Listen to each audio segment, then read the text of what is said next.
మనుషులు ఇస్తే మర్చిపోతాడు ఆయన. ఇప్పుడు గుడ్ హెల్ప్ లెటర్స్ వారు చేస్తున్న ఈ పరిచయం మర్చిపోతాడు ఆయన? మర్చిపోతాడు. సర్వలోకానికి వెళ్ళి సర్వశ్రీకి సువార్త ప్రకటన ఆజ్ఞను ఏం చేస్తున్నాడు? నెరవేరుస్తున్నాడు. ఇప్పుడు జాగ్రత్తగా గమనించండి. దయచేసి ఇక్కడ ఉన్న వాళ్ళందరూ కూడా ప్రభుని విశ్వసించే విషయంలో క్రిస్మస్ యొక్క విషయాన్ని చెప్తూ ఒక విషయాన్ని నేను మాట్లాడబోతున్నాను. మనుషులు ఒక్కసారే మృతి పొందాలి. డెత్ ఈజ్ ఏంటని చెప్పి అపాయింటెడ్. ఏంటిది? Death is. అందుకే ఏదైనా చోట్ల ఏం తీసుకున్నాడు ఆయన? మట్టి తీసుకున్నాడు. ఎందుకు తీసుకున్నాడు? ఇక్కడ కొంతకాలమే ఉంటావు, ఎక్కువ కాలం ఉండవు. నువ్వు చెప్పొద్దు. ఏమైనా పాఠాలు చెప్తే తెలియనోడు చెప్పు, వింటాడు. వాక్యం ఏం చెప్తుందో చూడు. తర్వాత ఏం జరుగుతుంది చెప్పండి? తీర్పు. అవునా? చనిపోయిన తర్వాతనే తీర్పు ఉంది. ఇప్పుడు తీర్పు లేదు. ఎవరికి? రక్షణ లేని వారికి తీర్పు ఎప్పుడు ఉంది చెప్పండి? చనిపోయిన తర్వాత. మరి మనకేముంది? రక్షించబడిన తర్వాత శిక్షణ ఉంది. ఏముంది? తీర్పు లేదు. ఏముంది చెప్పండి? గుర్తుపెట్టుకోండి. అందుకే క్రైస్తవుల శ్రమ ఎందుకంటే శిక్షణ. ఏర్పాట్లో ఉన్నవాళ్ళు ఎవరు కూడా ఆయన విడిచిపెట్టరు. ఇప్పుడు జాగ్రత్త గమనించండి. మనుషులు ఒక్కసారే మృతి పొందారు. పాతాళం వస్తువు కాకుండానే మాట ఉంది. నరకం, మరణం తప్పించగలవాడెవడు అన్నాడు. అవును, ఈ లోకంలో మరణం ఎవరు కూడా తప్పించలేదు. మరణం అంటే అర్థం ఏంటి? ఇక్కడ అందరూ చచ్చిపోతాం, ఇది కామన్. కానీ అగ్ని ఆరదు, ప్రభునందు విశ్వసించకపోతే అగ్ని ఆరదు, నరకం ఉంది. ఇప్పుడు చూడండి, మనుషులు ఒక్కసారే మృతి పొందాలి. ఇప్పుడు పాత నిబంధన భక్తులు చనిపోయి ఎక్కడికి వెళ్ళారు? అసలు ప్రభు రావడానికి ఉద్దేశాన్ని మాత్రం మనం చూస్తున్నాం. జాగ్రత్త గమనించండి. రండి, ఇప్పుడు అబ్రహాము చనిపోయి ఎక్కడికి వెళ్ళాడు చూద్దాం. అబ్రహాము రండి, ఆదికాండం 25 అధ్యాయం త్వరగా చదవాలి. ఒకళ్ళు మైక్ ఇవ్వండి, బైబిల్ చదివాడు. ఆదికాండం 25 48 వచ్చింది చదువు. 8వ వచ్చింది చదువు. త్వరగా 25 8వ వచ్చింది. అబ్రహాము నిండు వృద్ధాప్యములకు వచ్చిన వాడై మంచి ముసలితమున ప్రాణము విడిచి మృతి పొంది తన పితరుల యొద్దకు చేర్చబడెను. అబ్రహాం చనిపోయి ఎక్కడికి వెళ్ళాడంటమ్మా? చెప్పరే, ఎక్కడికి వెళ్ళాలి?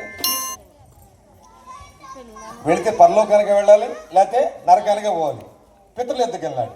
అర్థం తెలుసా మీకు? ప్రసంగి 12:7 ఉంది. మన్నైంది వెనకటి వల్లే మరలా భూమికి చేరును, ఆత్మ తాను దయచేసి దేవుని యొద్దకు వెళ్ళిపోవాలి. సమాధి చేసే చోట ఆత్మ ఉండదు. గుర్తుపెట్టుకో, సమాధి చేసే చోట ఆత్మ ఉండదు. నువ్వు డెకరేషన్ చేయకు. మొన్న ఒకసారి వెళ్ళా, సమాధి తీసుకెళ్లారు. ఏం తీసుకెళ్లారు చెప్పండి? కోడి కూర గారెలన్నీ పెడుతున్నారు. ఎక్కడ? ఏంటన్నా అంటే బ్రతుకున్నప్పుడు సరిగ్గా పెట్టలేదన్నా నేను, ఇప్పుడు ప్రార్థన చేయట్లా, కాకులు వచ్చి తినాలంటే ఏంటి చెప్పలే. తింటే ఎవరు తిన్నట్టంట? పక్క ఆయన అన్నాడు, బ్రతుకున్న కదా ఒక్కొక్కరికి కూడికి పెట్టలేదు ఆమె. మీరు చూడండి, 3 లక్షలు పెట్టి సమాధి కట్టినా. నేను సమాధి చేసేటప్పుడు అన్నాడు, ఆగన్నాడు. ఏ అన్నాను? ఇది లిక్విడ్ అంటే ఏదో పట్టుకో, ఇది వేస్తే సమాధి నుంచి ఎడగలుగుతారంట. ఎక్కడన్నా ఉందండి? 3 బాటిల్ 9,000 పెట్టుకున్నాడు. ఏ ప్రేమది? ఒక గంట పవిత్రంగా జీవించడం చేత కావట్లేదు వాళ్ళు నీకు. ఏ ప్రభు తక్కువ వాడేనా? ఆశామషిగా ఉన్నాడే యేసు ప్రభు అన్నా. సో సమాధి చేసేవాడు ఏముండదు? ఆత్మ. గుర్తుపెట్టుకోండి, అబ్రహాము పితరుల యొద్దకు వెళ్ళాడని రాశాడు. ఎక్కడికి వెళ్ళాడు కూడా మనం చూడబోతున్నాం. ఇప్పుడు రండి, ఆదికాండం 35 20 లాస్ట్ వచ్చిన చదవండి. 2 వచ్చినాలు 28 29. ఇస్సాకు బ్రతికిన దినములు 150 సంవత్సరములు. 180 సంవత్సరములు. ఇస్సాకు కాలము నిండిన వృద్ధుడై ప్రాణము విడిచి మృతి పొంది తన పితరుల యొద్దకు చేర్చబడెను. ఎక్కడికి వెళ్ళాడు ఇస్సాకు కూడా? గుర్తుపెట్టుకోండి, పితరుల యొద్దకు. నీ పుట్టుగా చావు గురించి మాట్లాడుతూ ఆదికాండం 37 అధ్యాయం 37 మృతుల లోకం. రండి, ఆదికాండం 49 అధ్యాయం త్వరగా. ఆదికాండం 49 అధ్యాయం లాస్ట్ వచ్చింది చదవండి. యాకోబు తన కుమారులకు ఆజ్ఞాపించుట చాలించి మంచము మీద తన కాళ్ళు ముడుచుకొని ప్రాణము విడిచి తన స్వజనుల యొద్దకు చేర్చబడెను. ఇప్పుడు యాకోబు ఎక్కడికి వెళ్ళాడు చెప్పండి? పితరుల యొద్దకు వెళ్ళాడు. ఎక్కడికి వెళ్ళాడంట? స్వజనులు అంటే అబ్రహాము, ఇస్సాకు ఎక్కడికైతే వెళ్ళారు, యాకోబు కూడా. ఎందుకు మాట్లాడారండి దాన్ని? ఏం నేర్చుకోవాలి ఇక్కడ మనం? ఎందుకు దేవుడు ఏం మాట్లాడుతున్నాడు? నిజమైన క్రిస్మస్ ఏంటో నువ్వు ప్రభువు చోటు ఇవ్వాలని, బ్రతుకున్నంతకాలం పాపం చేయకూడదని, దేవుని సన్నిధిలో ఉండాలని, పోషింపబడాలని, నిరంతరం నువ్వు క్రీస్తుకు చోటు ఇవ్వడమే నిజమైన క్రిస్మస్ అని చెప్పడం కోసమే ప్రతి మూలాంశాన్ని, సత్యాన్ని దాచకుండా బోధిస్తుంది. ఇక్కడ వరకు ఎందుకు వాక్యం వచ్చింది చెప్పండి? గుడ్ హెల్ప్ ట్రస్ట్ యొక్క అంతరంగం చాలా మంచిది. ఏంటమ్మా, వాళ్ళ అంతరంగం కారణం చేత ఇంత బలమైన వాక్యం వస్తుందేమో అనుకుంటున్నాను. ఎందుకంటే ఇవాళ అన్ని ప్రతికూల పరిస్థితులే. ఆయన దేవుడు మెచ్చాడు. ఇప్పుడు చూడండి, యాకోబు ఎక్కడికి వెళ్ళాడు? స్వజనుల యొద్దకి వెళ్ళిపోయాడు. తర్వాత సంఖ్యాకాండ 20 చదువుకుని అహరోను కూడా చనిపోయి పితరుల యొద్దకు చేర్చబడ్డాడు. సమూయేలు కూడా చనిపోయినాడు. ఇప్పుడు వీళ్ళు ఎక్కడికి వెళ్ళారో నీకు తెలియాలి. ఇది ఇప్పుడు వాళ్ళు ఎక్కడికి వెళ్ళారు. రండి, మొదటి సమూయేలు గ్రంథం 28వ అధ్యాయం. మొదటి సమూయేలు గ్రంథం 28వ అధ్యాయం. త్వరగా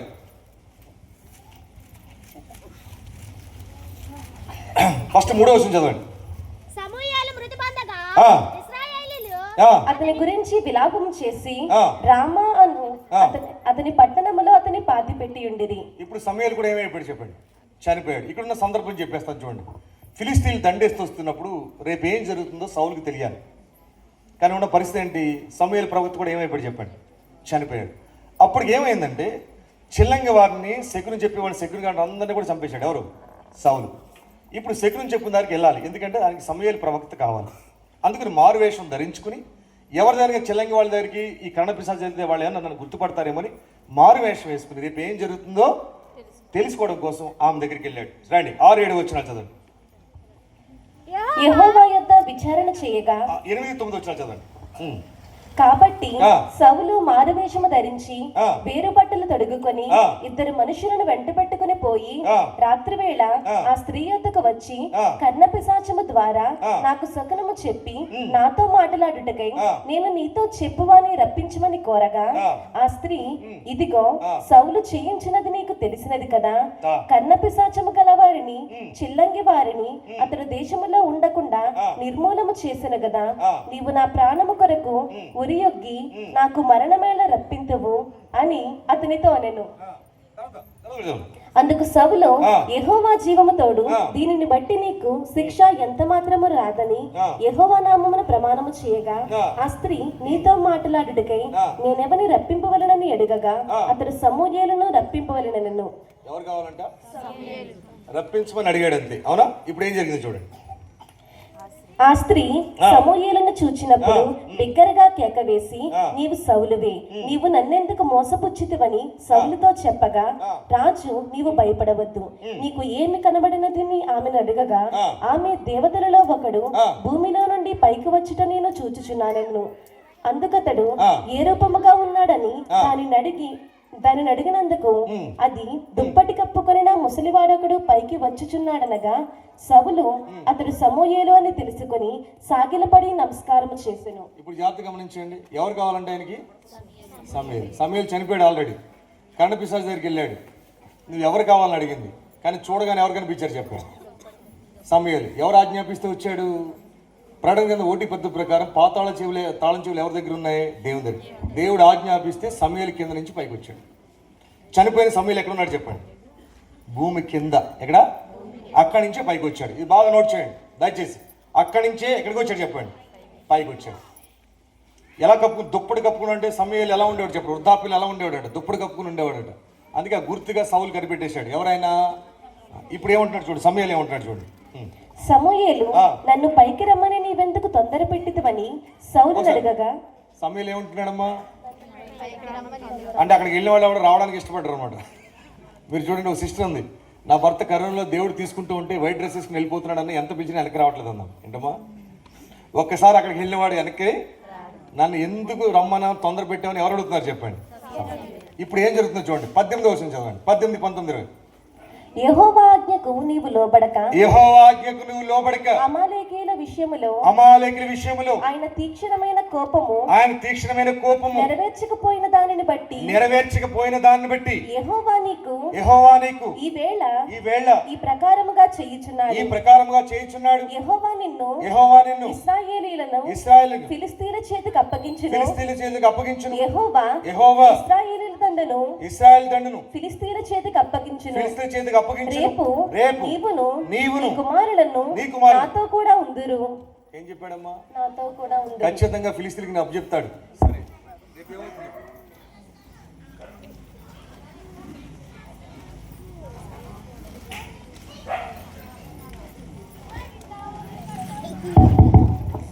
కొంచెం దాడి జరుగుద్దమ్మా, బీ ప్రేఫుల్.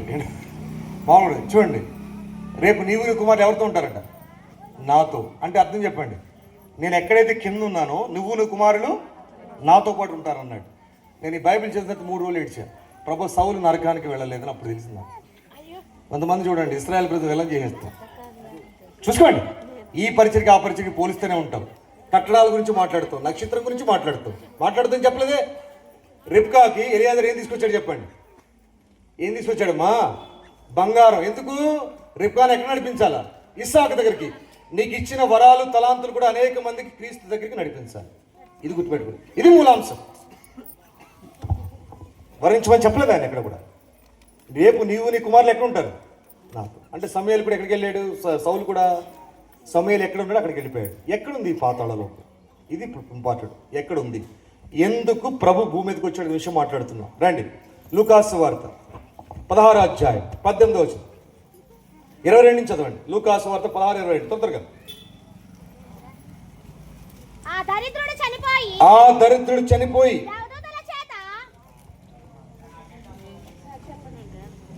దేవదూతల చేత దేవదూతల చేత అబ్రహాము రొమ్మున ఆనుకొనుట కొనిపోబడెను. ధనవంతుడు కూడా చనిపోయి పాతి పెట్టబడెను. అప్పుడు అతడు పాతాళములో బాధపడుచు కన్నులెత్తి దూరము నుండి అబ్రహామును అతని రొమ్మున లాజరును చూచి, తండ్రివైన అబ్రహామా, నా యందు కనికరపడి తన వ్రేలికొనను నీళ్లలో ముంచి నా నాలుకను చల్లార్చుటకు లాజరును పంపుము, నేను ఈ అగ్నిజ్వాలల్లో యాతన పడుచున్నానని కేకలు వేసి చెప్పెను. జాగ్రత్తగా గమనించండి. లాజరు దరిద్రుడు చనిపోయి ఎక్కడికి వెళ్ళాడమ్మా? ఎక్కడికి వెళ్ళాడు? అబ్రాహాము. దరిద్రుడు అంటే ఎలా ఉండేవాడు? వాడు కురుపులు ఎక్కడ నాకుతున్నాయి చెప్పండి. దీని అర్థం తెలుసా మీకు? తెలుసా? లాజర్ని కుక్కలు కురుపులు నాకుతూ ఉంటే ఆ స్థితిలో కూడా దేవుడిని ఏం చేశాడట? ధ్యానపరిచాడు. కుర్చీలో కూర్చుని పాపం చేస్తున్నాడు. ఆ స్థితిలో కూడా దేవుడిని ఏం చేశాడు చెప్పండి? చుట్టూ వాళ్ళందరూ ఏమనేవారంటే తెలుసా? వీడు ప్రభువుని నమ్ముకున్నాడు, వీడు కురుపులే తగ్గలేదంటే అనేవారట. కానీ వాడు ఏం చేశాడు చెప్పండి? ఆయన ఏం చేశాడు? అందుకే లాజరు రాయబడ్డాడు. గుర్తుపెట్టుకోండి. కానీ ధనవంతుడు ఎలా ఉన్నాడు? సన్న పునార వస్త్రాలు ధరించుకున్నాడు. ప్రభునందు ఏమి ఉంచలేదు వాళ్ళు? విశ్వాసం. ఈ దరిద్రుడు చనిపోయి ఎక్కడికి వెళ్ళాడట? అబ్రహాము రొమ్మున అనుకున్నాడు. అవునా? అబ్రహాం ఎక్కడికి వెళ్ళాడు చెప్పండి? ఇందా చదివినట్టు పితరుల యొద్దకు వెళ్ళాడు. జాగ్రత్త నోట్ చేయండి. దీన్ని పరలోకం అని చెప్పేస్తావు. అప్పుడు ఇంకా ప్రభు రాలేదు కాబట్టి నువ్వు పరలోకం నుంచి చెప్పిన ఏం కాదు. ఎక్కడికి వెళ్ళాడు అంటే అబ్రహాం ఎక్కడికైతే వెళ్ళాడో ఈయన కూడా అక్కడికి వెళ్ళాడు. చదవండి. ధనవంతుడు చనిపోయి పాతాళలోకమునకు వెళ్ళెను. మృతుల ఏ లోకానికి వెళ్ళాడు చెప్పండి? పాతాళం. అప్పుడతడు పాతాళములో బాధపడుచు కన్నులెత్తి దూరము నుండి అబ్రహామును అతని రొమ్మున ఆనుకొని ఉన్న లాజరును చూచి. ఇప్పుడు జాగ్రత్త గమనించండి. ధనవంతుడేమో నరకయాతన ప్లేస్కి వెళ్ళాడు. ఏ ప్లేస్కి? అక్కడ లాజరు ఎక్కడ ఉన్నాడు? అబ్రహాము రొమ్మున. మీరు జాగ్రత్త గమనించండి. ఇక్కడున్న ధనవంతుడికి లాజరు కనబడుతున్నాడు. అంటే పాతాళంలో ఎన్ని ప్లేసులు ఉన్నాయి? 2. ఒకటి నరకయాతన ప్లేస్, రెండోది చెప్పండి నెమ్మది గల ప్లేస్ గురించి మాట్లాడుతున్నాడు. కనపడుతుంది కరెక్ట్గా. కానీ మధ్యలో ఏముంది? అగాధం ఉంది. ఏముంది? మీరు చదువుకోలేకనాలి. మీ దగ్గరికి నేను రాకుండా వాళ్ళు ఇక్కడ రాకుండా మధ్యలో ఏముంది చెప్పండి? అగాధం. అంటే 2 ప్లేస్లు ఎక్కడున్నాయి? కిందే ఉన్నాయి. అంటే నరకయాతన ప్లేస్లో ఎవరున్నారు? ధనవంతుడు ఉన్నాడు. లాజరు ఎక్కడ ఉన్నాడు చెప్పండి? నెమ్మది గల ప్లేస్. అంటే మృతుల్లోకి ఎక్కడుంది? దీని కిందే ఉంది. అంటే పాత నిబంధన భక్తులందరూ చనిపోయి ఎక్కడికి వెళ్ళారు? నెమ్మది గల ప్లేస్లోకి వెళ్ళారు. అవునా? ధనవంతుడు ఎక్కడ దిగాడు? నరకయాతన ప్లేస్. ఇప్పుడు ఎవరు వెళ్తారు?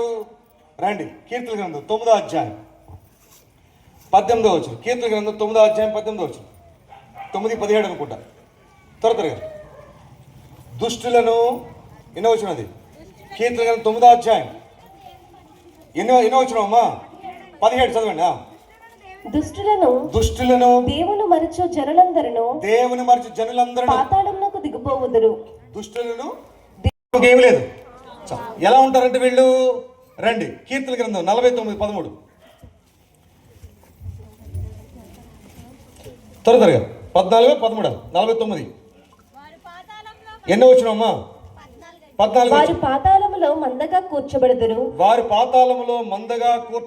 మరణము వారికి కాపరి అయి ఉండును. కూర్చో. ఉదయమున యథార్థవంతులు పాతాళంలో ఎలా ఉంటారమ్మా?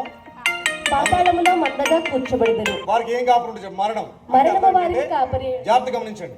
పాతాళంలో ప్లేస్ అంతా చీకటిగా ఉంటుంది. ఏముంటది? కింద అగ్ని ఉంటుంది. అగ్ని ఆరదు, అందుకే మరణం అని రాశాడు. మరణం ఎలా ఉంటుంది? కాపరిగా ఉంటుంది, చీకటిలో ఉంటాం. అందుకే ధనవంతుడు ఎక్కడున్నాడు? నరక యాతన ప్లేస్ అన్నాడు. వాళ్ళు ఎలా కూర్చోబడతారు చెప్పండి? మందగా, అంటే పక్క పక్కన కూర్చుంటారు. ఆత్మ చావుందా? లేదు. అప్పుడు మనం సపోజ్ అక్కడికి వెళ్ళేవారికి ఏం మాట్లాడుకుంటాం? అక్క, దేవుడు ఎన్నిసార్లు చెప్పాడు సీరియల్ చూడొద్దని? చెప్పరమ్మా. మీటింగ్ ఎక్కడుంటుంది చెప్పండి? కనీసం అంజుడికైనా ధవళ సింహాసనం తీర్పు ఉందేమో అక్క, ప్రభు నమ్ముకుని మన ఎక్కడికి వచ్చాను చెప్పండి? చెప్పరే, అక్కడ పెట్టాలి మీటింగ్. నువ్వేంటి అక్క, నువ్వు ఇంకా పర్వాలేదు, నేనేమో ధనవంతుడికి ఎంతమంది ఎంత అన్నాడు? తమ్ముళ్ళు, సోదరులు 5. ప్రభు నేనే ఇక్కడికి వచ్చేసాను, మా పెద్ద తమ్ముడు అయితే ప్యాకెట్ ఆడుతున్నాడు అక్కడ. ఇక్కడ చెప్పరే, వాడి పరిస్థితి ఇక్కడ రాకూడదని లాజర్ని ఎక్కడికి వెళ్ళమన్నాడు చెప్పండి? అప్పుడు ఏమన్నాడంటే, లాజరు వెళ్ళినా కూడా మారడు ఆయన, అక్కడ మోషే ప్రవక్తలు ఉన్నారు, వాక్యం ఉంది. ఇప్పుడు వాక్యం ఉంది, విశ్వాసం ఉంచు, సరిపోతుంది. చాలామంది యేసు ప్రభు కనపడితే నువ్వు దర్శనాల మీద నీ జీవితం మారదు. మేము చాలామంది చూస్తున్నాం, 2 రోజులు పవిత్రంగా ఉన్నారు. 2 రోజులు 2 రోజులమ్మా, మరి ఎక్కడ ఉంది? ఏం పెడతాం మీటింగ్?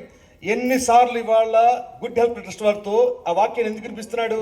నీ అంతరంగ జీవితం ఎలా ఉందో పరీక్షించుకో. ఇవాళ చాలా మంది చూడండి, ప్రార్థన చేస్తానంటారు, అన్ని చేస్తానంటారు, కంటి ద్వారా పాపం చేయకుండా నిద్రపోరు.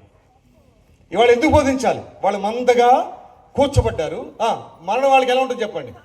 ఆత్మకి ఏమి లేదు, చావలేదు. అందుకే రక్షణ లేని వాళ్ళు చనిపోయినప్పుడు అంత భయంకరంగా ఏడుస్తారు. అక్కడ ఎన్నాళ్ళు బతుకుతావా? నీ నరిని ఆయుష్ 70 సంవత్సరాలు, అధిక బలం ఉంటే ఆయనను ఆయాసకరమే. పాతాళం నెమ్మది గల ప్లేస్ ఏమో అబ్రహాము వీళ్ళందరూ ఉన్నారు. నరకయాతన ప్లేస్లో దుష్టులు దేవుని మధ్యలో అక్కడ దిగిపోతున్నారు. మరి ఈ పాతాళంలో ఉన్న వాళ్ళని ఏం చేశాడు ఆయన? ఇవాళ రక్షకుడిగా భూమి మీదకి వచ్చాడుగా. మరి శిలువ మీదకి వెళ్ళిన తర్వాత వీళ్ళు ఎక్కడ తీసుకెళ్ళాడో చదువుతున్నాడు చూడండి. ఎఫ్సి పత్రిక 4వ అధ్యాయం 8వ వచనం చదవండి త్వరగా. ఎఫ్సి పత్రిక 4వ అధ్యాయం 8వ వచనం.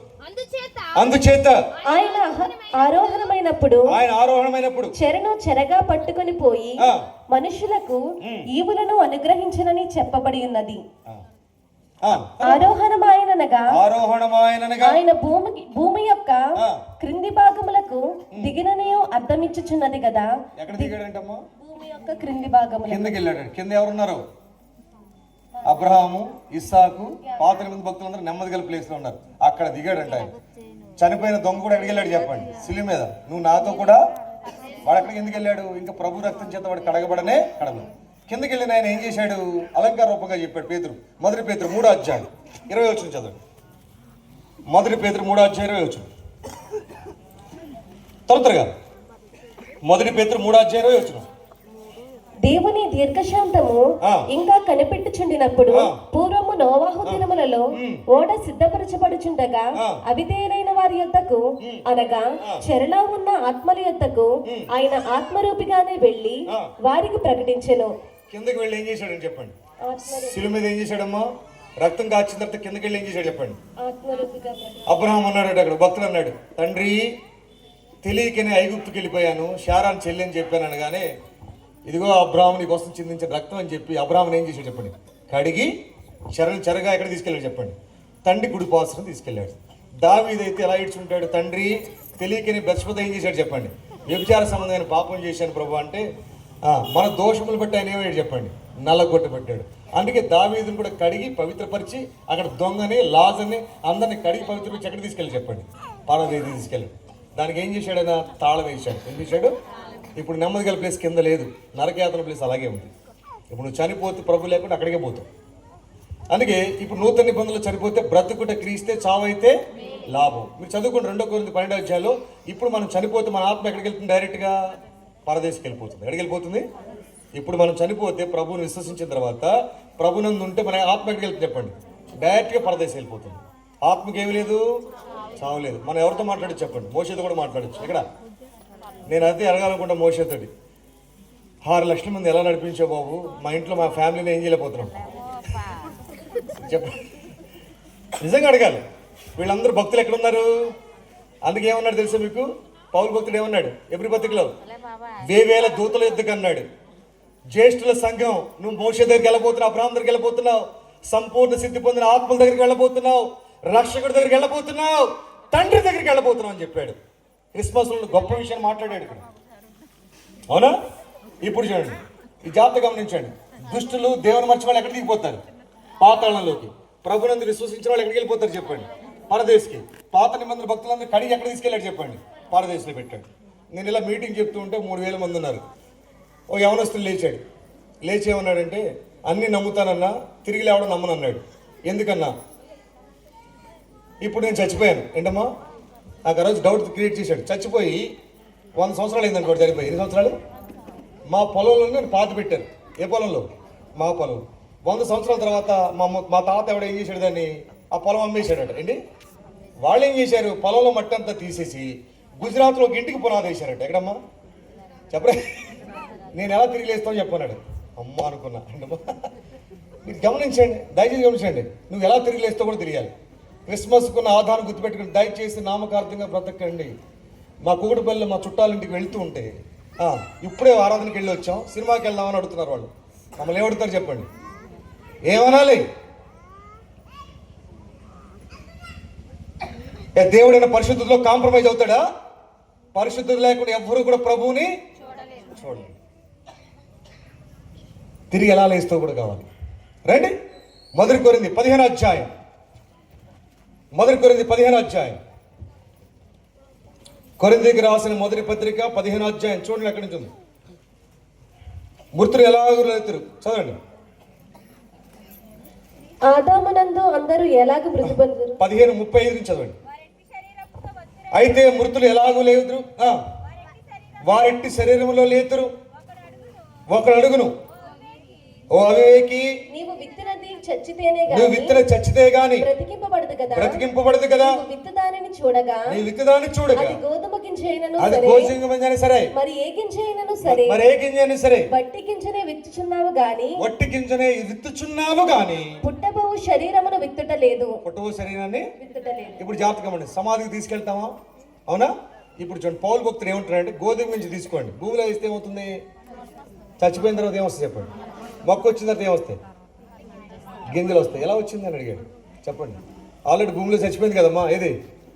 గోధుమ గింజ. మరి దాని గింజలు ఎలా వచ్చినాయి? ఇప్పుడు నువ్వు పాత పెట్టబడుతున్న శరీరం కూడా గోధుమ గింజ ఎలా అయితే పాత పెట్టబడి పైకి వచ్చేబడి మొక్కలు వచ్చినాయో, అలాగే ఈ శరీరం కూడా మహిమా శరీరం ధరించుకోబోతుందని చెప్పేశాడు.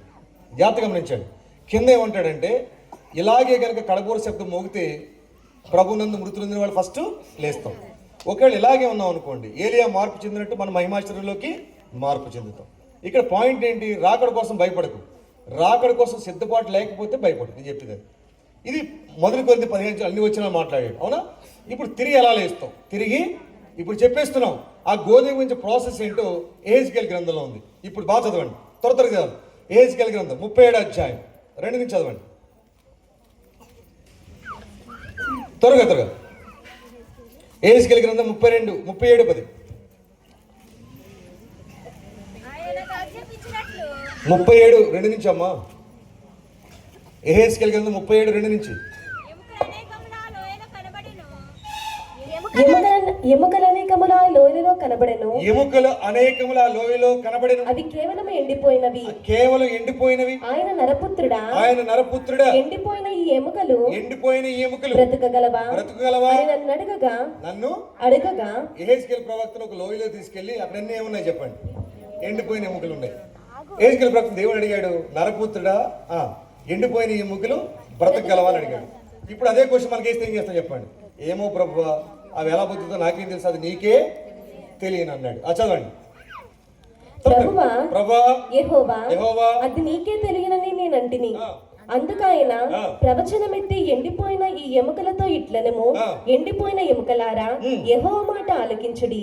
ఈ ఎముకలకు ప్రభువైన యెహోవా సెలవిచ్చినదేమనగా, మీరు బ్రతుకున్నట్లు నేను మీలోనికి జీవాత్మను రప్పించుచున్నాను. చర్మము కప్పి మీకు నరములనిచ్చి మీ మీద మాంసము పొదిగి చర్మము మీ మీద కప్పెదను, మీలో జీవాత్మనుంచగా మీరు బ్రతుకుదురు. అప్పుడు నేను యెహోవానై ఉన్నానని మీరు తెలుసుకొందురు. ఆయన నాకిచ్చిన ఆజ్ఞ ప్రకారము నేను ప్రవచించుచుండగా గడగడమని ధ్వని ఒకటి పుట్టెను. అప్పుడు ఎముకలు ఒకదానితో ఒకటి కలుసుకొనెను. నేను చూచుచుండగా నరములను మాంసములను వాటి మీదకి వచ్చెను, వాటిపైన చర్మము కప్పెను. ప్రవచించాడే లేదా? ఒక్కో ఎముక ఏమవుతుంది చెప్పండి? అతుక్కుంది, అవునా? సపోజ్ నేను చనిపోయిన తర్వాత నీ మట్టి కనుక గుజరాత్ పునాదులు వేస్తే కూడా ఏమవుతుంది చెప్పండి? ఆ ఎముక చేంజ్ చేయాలి, నీ ఎముకే అతుక్కుంటుంది. కారణం ఏంటి? ఇప్పుడు రండి, ఇవి నీళ్లు, అవునా? ఇలా వేస్తే ఏమవుతుంది చెప్పండి? ఏమవుద్దమ్మా? కింద పడతాయి, లేకపోతే ఆవిరైపోవాలి. ఇక్కడ పోయిన వస్తువు ఈ సృష్టి దాటిపోదు, గుర్తుపెట్టుకో. ఏదో మూలకు చేరుతుంది. సొంత ప్రయత్నాలు ఏం చెప్పకు మళ్ళీ. చాలా దేవుడు ఈ సృష్టి దాటిపోనే ఆ రోజున ప్రభునందు మృత కడపూర శబ్దం మోగాన్ని ఎముక ఎక్కడ వచ్చిందో ఖచ్చితంగా అదుక్కోవాలి. అందుకే ఒకదానితో ఏమైంది చెప్పండి? అప్పుడు ఏం చేశాడు? నరాల్ని మాంసం ఇచ్చాడు. ఇచ్చిన తర్వాత చదవండి. అయితే వాటిలో జీవాత్మ ఎంత మాత్రమును లేకపోయెను. అప్పుడు ఆయన, నరపుత్రుడా, జీవాత్మ వచ్చినట్లు ప్రవచించి ఇట్లనము, ప్రభువుకు యెహోవా సెలవిచ్చినదేవనగా, జీవాత్మ నలుదిక్కుల నుండి వచ్చి హతులైన మీరు బ్రతుకున్నట్లు వారి మీద ఊపిరి విడువుము. ఆయన నాకు ఆజ్ఞాపించినట్లు నేను ప్రవచింపగా జీవాత్మ వారిలోనికి వచ్చెను. వారి సజీవులై లేచి లెక్కింపు సఖ్యము కాని మహాసైన్యమై నిలిచిరి. అప్పుడు ఆయన, జీవాత్మ ఎక్కడుందమ్మా? దేవుని దగ్గర. ఎక్కడ? నువ్వు ప్రభుత్వం ముందు పొందితే ఆత్మ ఎక్కడ ఉంటుంది? నేను నువ్వు ప్రభు రాకుండా ఏమవుతుంది? నీ ఎముక ఒకదాంట్లో అనుకుని నీకు ఏ శరీరం ఇస్తాడు? మహిమా శరీరం ఇచ్చి నీ ఆత్మను ఏం చేస్తాడు చెప్పండి? నీకు పెట్టేస్తాడు. ఇది ఫ్రాక్షన్ ఆఫ్ సెకండ్లో జరుగుతుంది. ఈ జాగ్రత్త గమనించండి. దేవుడు ఎంత గొప్పవాడంటే నీ మరణం గురించి కూడా మాట్లాడుతున్నాడు వాడు, అవునా? ఇప్పుడు చూద్దాం. ఇక్కడ మూలాంశాలు ఇక్కడ వరకు తిరిగి లేస్తున్నాం, అవునా? ఇప్పుడు ఏం జరుగుతుందో చూడండి. ప్రకటన గ్రంథం ఆడ కూడా వచ్చేసేయండి. చూసిన తర్వాత మనం వీడియో చూస్తాం. ప్రకటన గ్రంథం 20వ అధ్యాయం రండి, 12 చదవండి. మరియు గొప్పవారేమి కొద్దివారేమి మృదులైన వారందరూ ఆ సింహాసనం ఎదుట నిలువబడి చూచితిని. అప్పుడు గ్రంథములు విప్పబడెను, మరియు జీవ గ్రంథమును వేరొక గ్రంథమును విప్పబడెను. ఆ గ్రంథముల యందు వ్రాయబడి ఉన్న వాటిని బట్టి తమ క్రియల చొప్పున మృతులు తీర్పు పొందిరి. ఇప్పుడు జాగ్రత్తగా గమనించండి. అక్కడ ఎన్ని గ్రంథాలు ఉన్నాయంట? తీర్పుకి వచ్చినప్పుడు ఎన్ని గ్రంథాలు ఉన్నాయి? ఒక గ్రంథం ఏంటి? జీవ గ్రంథం పేర్లు ఉంటే మనకు తీర్పు ఉండదు. వేరొక గ్రంథం ఏంటి చెప్పండి? వేరొక గ్రంథం ఏంటి? మన జీవిత గ్రంథం. ఏ గ్రంథం అమ్మా? నువ్వు ఏ సీరియల్ చూసావు? అన్నీ అక్కడ ఉంటాయి. నేను కంగారు పడుతుంది. ఏ గ్రంథం అమ్మది? అందుకే భూమి ఆలకించుము, ఆకాశమా ఆలకించు. భూమి సపోజ్ ఎవరు లేకుండా నేను ఇంట్లో పాపం చేశాను అనుకోండి, మీరు చూసుకోండి. యోవేలు గ్రంథం ఉంటుంది. ఇంట్లో ఉన్న గోడల్లో ఉన్న ఇటుకలు వచ్చి నీకు సాక్ష్యం చెప్తాయి. గుర్తుపెట్టుకో, నేనే తక్కువడేం కాదు. నేనే పట్టణస్తులు వచ్చి ఇదిగో వీడి పాపం చేసిన నేరస్థాపన చేసినట్టు నేను ఒప్పుకుంటారా? నేను చేయలేదు ప్రభు అంటే ఇంట్లో ఇటుకలు ఏం చేస్తా చెప్పండి? సపోజ్ పార్క్లో కూర్చొని బాగా చూస్తున్నాం అనుకో, ఏంటది చెప్పండి? భూమి చెవి యజ్ఞం రికార్డ్ అవుతుంది. ఏది? జీవిత గ్రంథంలో ఇదంతా రాయబడుతుంది. గుర్తుపెట్టుకో. దాన్ని బట్టి వాళ్ళు ఏం చేస్తారు? తీర్పు చెందుతారు. ఇప్పుడు చూడండి, తర్వాత చదవండి. సముద్రము తనలో ఉన్న మృతులను అప్పగించెను. ఇప్పుడు సపోజ్ నన్ను ఎవరైనా చంపి పాడేశారు ఇక్కడ సముద్రంలో, సముద్రం నన్ను ఏం చేయాలి? అప్పగించాలి. ఇలా ఈ మీటింగ్ జరుగుతుంటే సిస్టర్ బ్రదర్ అన్నాడు, మా అమ్మ దేవుడిని నమ్ముకుంది, నేను చిన్నవాడిని దేవుడిని నమ్ముకున్నా, ముగ్గురు అన్నదమ్ములు దేవుడిని నమ్ముకోలేదు. నేను లండన్లో ఉన్నప్పుడు మా అమ్మ చనిపోతే మా వాళ్ళు ఏం చేశారు? సమాధి చేయకుండా దహనం చేసేసారు. ఏం చేసేసారు? అప్పుడు ఆయన అన్నాడు, మా అమ్మ ఎత్తపడుతున్నా అని. రేపొద్దున బూడిది కూడా ఏం చేయాలి? అప్పగించాలి. గుర్తుపెట్టుకోండి. ఖచ్చితంగా మేము పరలోకి వెళ్తాం. మాటలు ఏం చెప్పొద్దు, గుర్తుపెట్టుకోండి. ఖచ్చితంగా రక్షించబడి ఉంటే కనుక నేను చంపేసి ఏం చేసి ఆడిపోతావు? స్పష్టంగా మాట్లాడేసి. ఇందులో ఏం లేదు, గుర్తుపెట్టుకోండి. పాపులను రక్షించుడికి అన్నాడు. మనుషులు ఒక్కసారి ఏం చేయాలి? మృతి పొందాలి. ఏం చేయాలి? మనుషులారే ఒకసారి. ఇప్పుడు చూడండి, చనిపోయి తిరిగి లేస్తాం కదా, అవునా? అవునా? ఏ భాష మాట్లాడతాం? బాగా తిరగాలి. తిరిగి లేచిన తర్వాత ఆయన ఎక్కడ మెనే టికెట్ ఎక్కాలంటే ఏంటమ్మా? మెనే ఏ పరలోక భాష ఉండదు. తిరిగి లేచిన తర్వాత ఏ భాష మాట్లాడతావు? రండి, యోహాను సువార్త 20వ అధ్యాయం 17వ వచనం చదవండి త్వరగా. 20:17 త్వరగా చదవాలి. 20:17. ఆమె యేసు ఆమెతో, నేను ఇంకనూ తండ్రి యొద్దకు ఎక్కిపోలేదు గనుక నన్ను ముట్టుకొనవద్దు. 16 చదవండి. యేసు ఆమెను చూచి మరియా అని పిలిచెను. ఏం పిలిచాడమ్మా? మరియా అని పిలిచెను. తిరిగి లేచింది కదా ఫస్ట్ ప్రభువేగా, అవునా? ఏ భాషలో మాట్లాడాడు? హెబ్రీ భాషలో కూడా మేరీ అంటాం, అవునా? ఏమన్నాడు? మరియా అన్నాడు. ఆమె ఆయన వైపు తిరిగి ఆయనను హెబ్రీ భాషతో రుబ్బీని అని పిలిచెను. రబ్బూని అని పిలిచింది. ఆమె ఏం పిలిచిందమ్మా? ఇప్పుడు రబ్బూని అని పిలిస్తే అర్థమైందా లేదా? భక్తుడు ఏమన్నాడంటే ఏ భాష అయినా మనకి ఏమవుతుంది? అర్థం అవుతుంది. గుర్తుపెట్టుకో, పరలోక భాష ఏమి ఉండదు. ఏ భాష అయినా మనకి ఏమవుతుంది? అర్థం అవుతుంది. అందుకే మరియా అన్నాడు ఆయన, ఈమెమని చెప్పండి, రబ్బుని. సరే, తిరిగి లేచిన తర్వాత నువ్వేం తింటావు చెప్పరేమ్మా? నువ్వేమి? రండి, లూకాసు వార్త 24వ అధ్యాయం. లూకాసు వార్త 24వ అధ్యాయం. లూకాసు వార్త 24వ అధ్యాయం. అక్కడ చదవండి. లూకాసు వార్త 24వ అధ్యాయం. రండి, 36 నుంచి చదవండి. వారు ఇలాగ మాటలాడుచుండగా ఆయన వారి మధ్యలో నిలిచి, మీకు సమాధానమౌను గాకని వారితో నేను. అయితే వారు దిగులు పడి భయాక్రాంతులై భూతము తమకు కనబడదని తలంచిరి. శిష్యులు ఏమనుకున్నారమ్మా? ఆదివారం సాయంకాలం ఇంట్లోకి వచ్చేసాడు. గోడలు అడ్డొచ్చినాయా? మహిమేశ్వర లోపలికి వచ్చేసాడు. వాళ్ళు ఏమనుకున్నారు చెప్పండి? భూతం అని ఏం చేశారు చెప్పండి? భయపడినప్పుడు దేవుడు ఏమన్నాడు చూడండి. అప్పుడు ఆయన, మీరెందుకు కలవరపడుచున్నారు? మీ హృదయములలో సందేహము పుట్టనేలా నేనే ఆయనను అనుటకు నా చేతులను నా పాదములను చూడుడి, నన్ను పట్టి చూడుడి. నాకున్నట్టుగా మీరును చూచుచున్న ఎముకలను మాంసమును భూతమునకుండవని చెప్పి ఆయన చేతులను పాదములను వారికి చూపెను. చూడండి, ఎముకల మాంసం ఎవరికి ఉండవంటమ్మా? దెయ్యాలకు ఉండవంట. తెలుసా మీకు అది? నేను పాత ప్రభు దగ్గర రాకుండా సినిమాలు ఎక్కువ చూసేవాడిని. విట్లాశ్వరి సినిమాలో ఎలా చూపిస్తాను చెప్పండి అమ్మా. అంటే అర్థం ఏంటి? దానికి ఎముక మాంసం ఉండదని చెప్పేశాడు. రక్త మాంసాలు పరలోక రాజ్యానికి వెళ్ళవు. అందుకే మనకి ఏముంటుంది? మహిమేశ్వర్లో మాంసం మాత్రం, ఎముక మాత్రం ఉంటుంది చెప్పేశాడు. గుర్తుపెట్టుకోండి, ఇది జాగ్రత్త గమనించండి. భూతాలకు ఏముండవు, ఎముక మాంసము ఉండదు. చచ్చిపోయిన వాడు దెయ్యం అవడు.